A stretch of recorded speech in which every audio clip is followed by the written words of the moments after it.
আসসালামু আলাইকুম। আমি নুসরাত জাহান সামিয়া আজ আরও একটি আলোচনা নিয়ে আপনাদের মাঝে উপস্থিত হলাম। আমার আলোচনাগুলো অবশ্যই আপনারা মনোযোগ সহকারে শুনবেন। লক্ষ কোটি আকার যার, তিনি হয় কি করে নিরাকার? নিরাকার শব্দের অর্থ কী, এই নিয়ে কিছু তত্ত্ব আলোচনা। আল্লাহ নিরাকার, অবশ্যই আল্লাহ নিরাকার, কিন্তু বুঝতে হবে নিরাকারটা কী। নিরাকার শব্দের অর্থ তো আল্লাহর আকার নেই এমন কিছু না। তাহলে মূল শব্দের অর্থটা কী? নির একটি ভাষায় বাসা বা পাখির বাসাও বলা যায়। আরও একটি ভাষায় বলা হয় নির শব্দের অর্থ পানি। এখন কোন নিরের আকারের কথা বলা হয়েছে? যেমন আল্লাহ পাক হজরত মুসা নবীকে বললেন, পানিকে জ্ঞানের সাথে তুলনা করা হয়েছে। মহাজ্ঞানী তো আল্লাহর ওপর আর কেউই নেই, আর কিছুই নেই। তাহলে পানির রং কী? অথবা পানি দেখতে কেমন, কি তাহার রূপসুরত? পানির রং কি বলবো, কালো, সাদা, সবুজ? আসলে এইসব কোনোটাই না। তাহলে কোন রকম? পানির নিজের কোনো রং অথবা সুরত নেই। যদি এই পানিটাকে কোনো লাল পাত্রে রাখা হয় তাহলে পানিটা লাল রং ধারণ করবে। যদি কোনো কালো ভাণ্ডে রাখা হয় পানিটা কালো রং ধারণ করবে। যদি কোনো সাদা পাত্রে রাখা হয় পানিটা সাদা রং ধারণ করবে। পানির নিজস্ব কোনো রং নেই। পানির পাত্রটি যদি পুতুলের মতো বানানো হয় তাহলে পানিটি পুতুলের রংস্রোত দেখা যাবে। আল্লাহ নিরাকার শব্দের অর্থ আকার নেই, এই কথাটি ঠিক নয়। যেমন যেই জিনিসে পানি রাখা হয় সেই জিনিসের আকার ধারণ করে।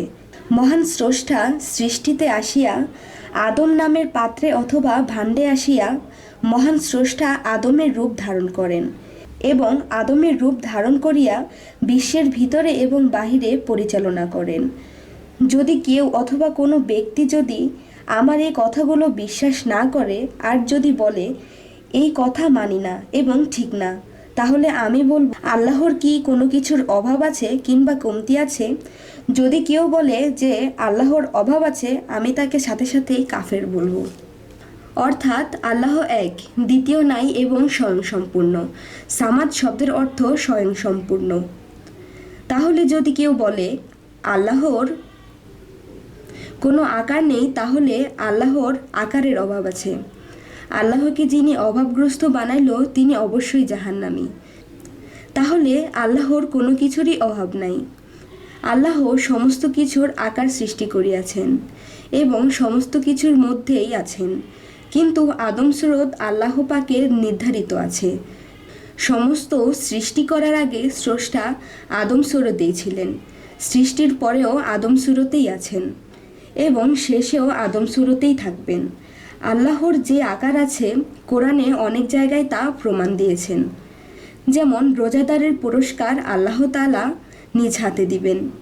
কোরআনে নবীজি কাফেরদের মাঝে ধুলাবালি নিক্ষেপ করেছিলেন। কাফেররা পঙ্গু, অন্ধ, বধির হয়ে গিয়েছিল। আল্লাহ জানাইলেন, হে মুহাম্মদ, এই ধুলাবালি তুমি নিক্ষেপ করো নাই, করেছি আমি আল্লাহ নিজেই। তাহলে আল্লাহ সেই নীরের মতো নবীজির আকারে আসিয়া একাকারে বিলীন হয়ে গিয়েছিলেন। নবীজি জিকিরে যেই দিন দাঁড়াইয়া গিয়েছিলেন সেই দিন জামা অথবা জুব্বার ৬৯টি ছিদ্র হয়ে গিয়েছিল। নবীজি শরীরে একটুও কাটেনি। সেই দিন আল্লাহ একাকারে বিলীন হয়ে গিয়েছিলেন। তাহলে আল্লাহর সুরত আদম, আদম সুরতে নবী, নবী যে পাবি সেই আল্লাহর দেশে যাবি। তো এই বলেই রাখছি, সকলেই ভালো থাকবেন এবং আমাদের চ্যানেলটি অবশ্যই সাবস্ক্রাইব করবেন এবং আমাদের ভিডিওগুলো যদি আপনাদের ভালো লাগে কমেন্ট বক্সে অবশ্যই জানিয়ে যাবেন। এই বলেই রাখছি, আল্লাহ হাফেজ।